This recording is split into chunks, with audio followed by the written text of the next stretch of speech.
Well, hello. Welcome to Business of Design, episode 190, Learning the Hard Way with Courtney Otte. I don't know about Courtney, but I feel like I'm the expert at learning the hard way. Most everything I learned, I think, has been the hard way. But I must say, I'm feeling pretty good today. I just started a brand new project with a client we love on a beautiful lake. And the project just grew and grew and grew while we were there talking about it, which is wonderful. And then we just finished another project for clients I just adore. And I'm so excited to be able to photograph that project. And it occurs to me that maybe for the very first time in my life, I actually feel like I'm really good at doing this work. The hard work of being an interior design professional. In my experience, that's the hardest job I've ever had. I'm not talking about the decorating part. For the most part, I feel pretty good about that. I don't think that I'm the best decorator in the whole world, but I'm pretty confident about my choices. I feel good about them.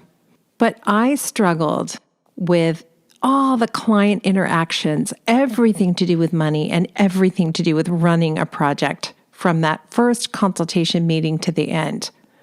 25 years. That is how long it took me to figure out how to get really good at this job. Meaning every single project that starts finishes with a happy client who's thrilled she hired me, right? It's really a great feeling and humbling to realize that today I'm confident when I begin a new project that I'll be able to make that client happy. And I'll feel good about the results at the end of it. But still, it took me 25 years learning the hard way. And I was lucky, because I was able to afford the best coaching money can buy.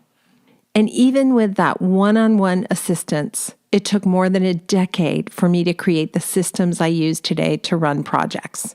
Systems, by the way, and I can't even tell you how excited I am to announce this.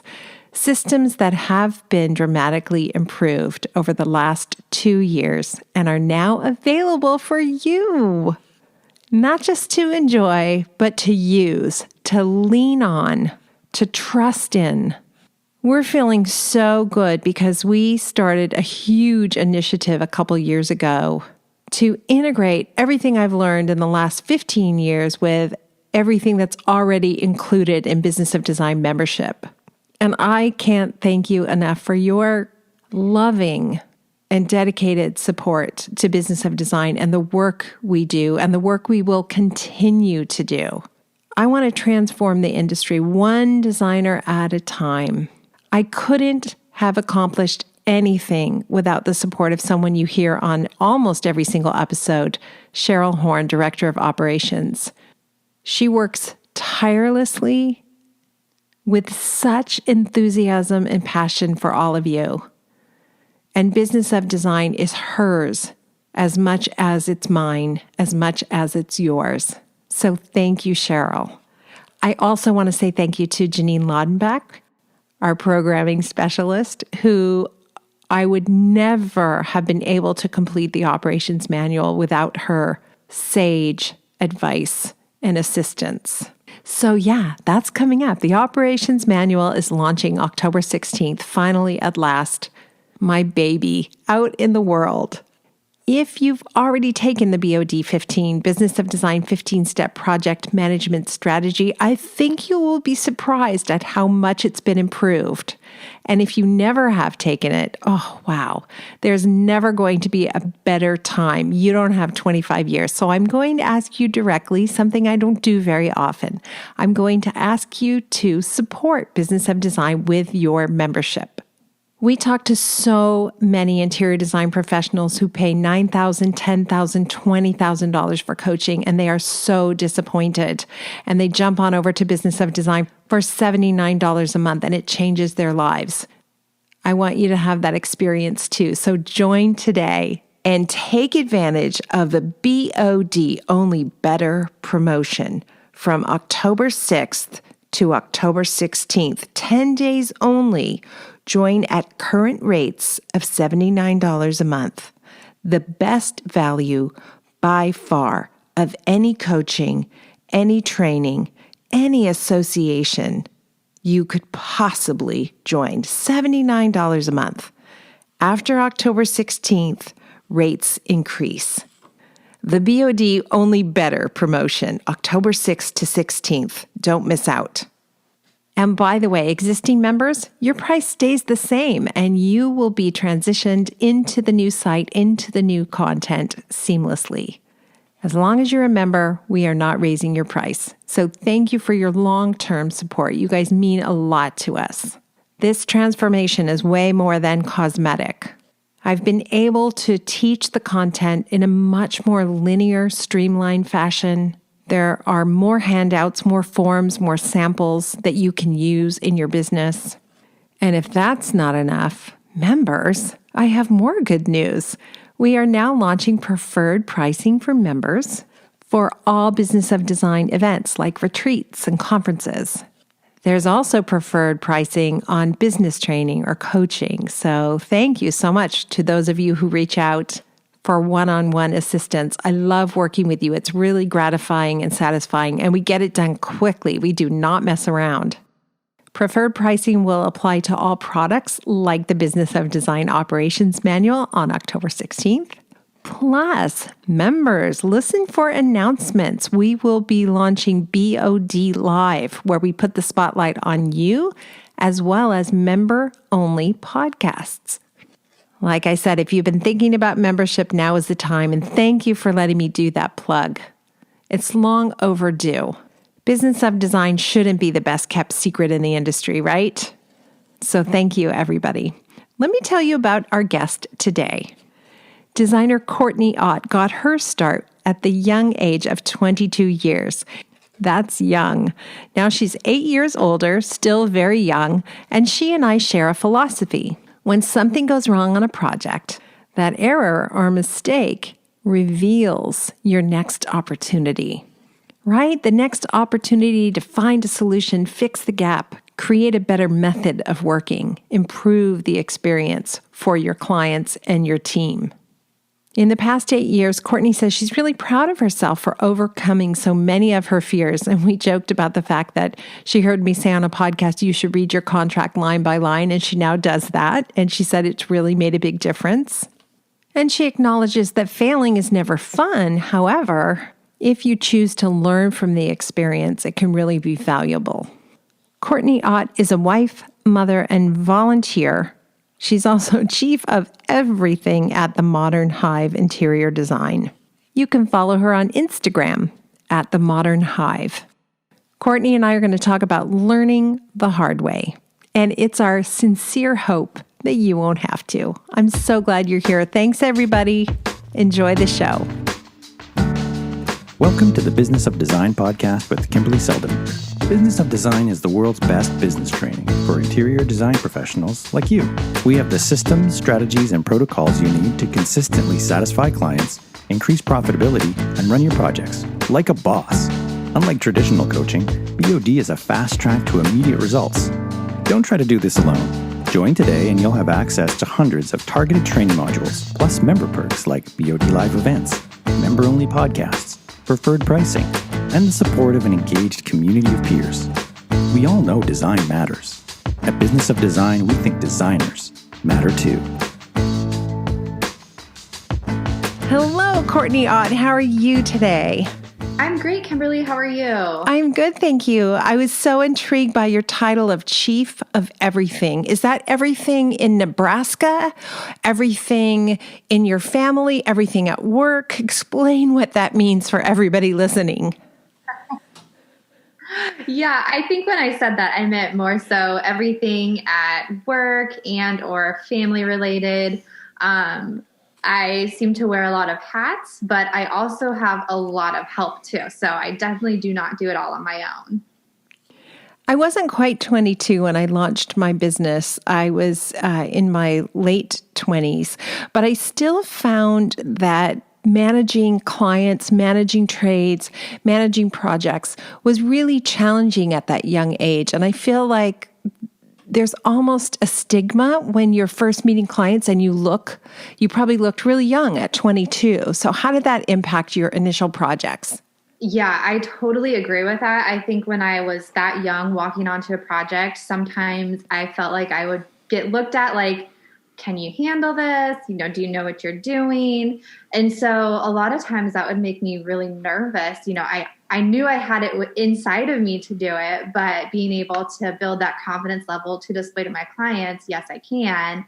I think definitely at a young age, it impacted me and my ability to do projects initially. So I had to slowly gain that confidence level and just kind of look past that fact that I was young, and some of my clients, well, most of my clients were older than me, and were working with someone so much younger than them that, maybe they were a little bit nervous about it. But I think just showing up and doing it is the best way to gain that experience and prove to them that you can do it.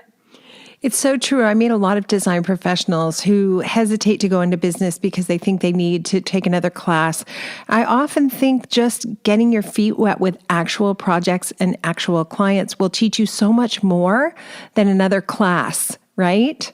Oh, 100%. Yeah. I think a lot of what I've learned has come directly from the jobs and just trying different things and seeing what works. Well, since you introduced that topic, then tell me a few of the things that you've learned, and maybe it would be great to hear what the catalyst was for the learning. Because I know for me, some of the best learning came when I really blew it on a project, when something really went wrong and I learned something that made a big impression. Yes. So I guess one of the biggest things that I've learned is just having that clear process outlined about how the project is going to work. One of my biggest, I guess you would call it failures or learning experience, came from a project where I didn't clearly outline proper expectations of how the project was going to work, how I could be communicated with, and overall cost expectations as well. And so I ended up, running rampant, basically, like back and forth, trying to please the client. Just didn't feel like I could quite get it right. And I became very, very frustrated. And I think it started to show to the client. And it ultimately ended in a point where we had to terminate the relationship, which was extremely hard to do. But what I learned from that, obviously, was to set up those proper expectations and, okay, I'm not going to do that again. I'm not just going to willy-nilly run to Home Goods, or I think in Canada, it's like, is it Home Sense or something like that? Right. And if you're in Australia, it's Target. So, they use the example of going to Target. Yeah. For this project, I just was running all over town trying to find decor pieces to fill this client's home, and didn't really have a structure for the process of this. And it didn't end up well for me, didn't end up well for her. We were both very frustrated. It's a sad, sad moment on a project, right? When you realize I'm not going to be able to get this project back on track, no matter how hard I try, right? I am not going to be able to get a repeat client out of this, nor a referral client. I'm not even going to be able to get photographs for my website, which is really tragic. I suspect everyone listening can relate. If you started your business at the ripe age of 22, I have no doubt in my mind that you made some mistakes along the way, and some of those mistakes turned out to be pretty painful. What do you think about that now? How do you feel about those moments where you kind of blow it? What's your philosophy? Well, at the time, it's really painful. It really sucks, but I'm honestly not sad by any means, or, look back and think, oh, I wish that never happened.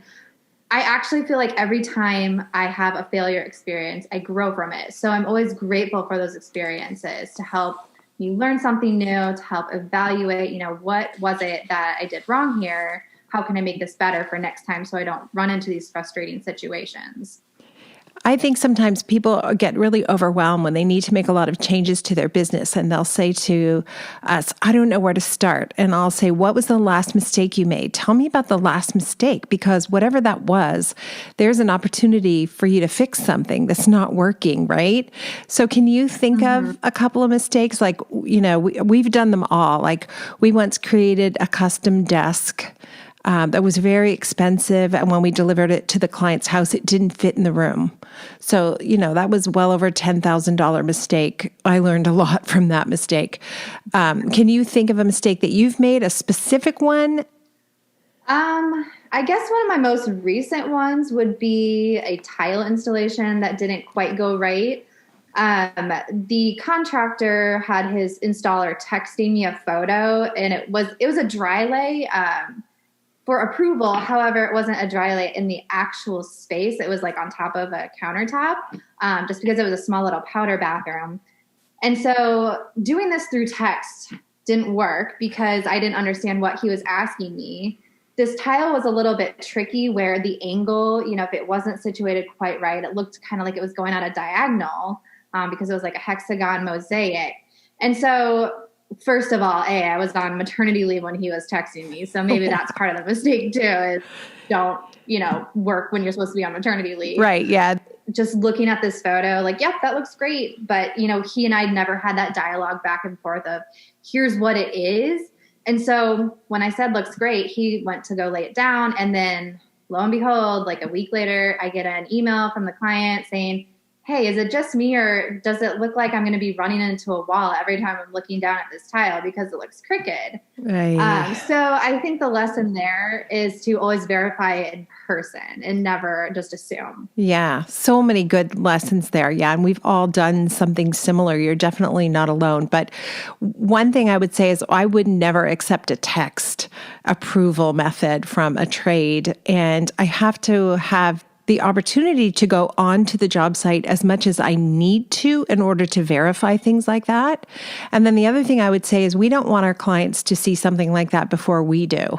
So that's another thing I've learned. Yeah. Don't let the client tell you it's crooked. You tell the client it's crooked. And then, of course, it's expensive, right? To fix a mistake like that. And I always remind my team, integrity is very expensive. That's why a lot of people don't have it, but we do. Yeah. So, yeah. Ultimately, tile, and I bought new tile for the client. Right. Oh, she's saying this. You guys have to see her. She's saying this with a big smile on her face because I think you're just so mature. You're looking at like, how can I improve my business? I'm not going to point a finger and blame anyone else. This is my bad, right?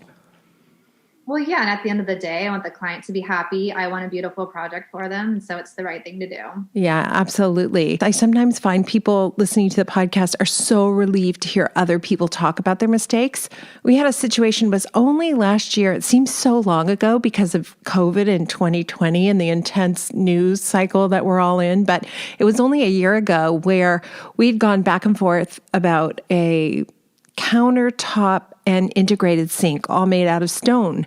And it was the same kind of thing as you described, only it was an email and I didn't read it carefully enough. And for whatever reason, the fabricator completely changed the size of the sink. I just didn't notice because the drawing looked pretty close.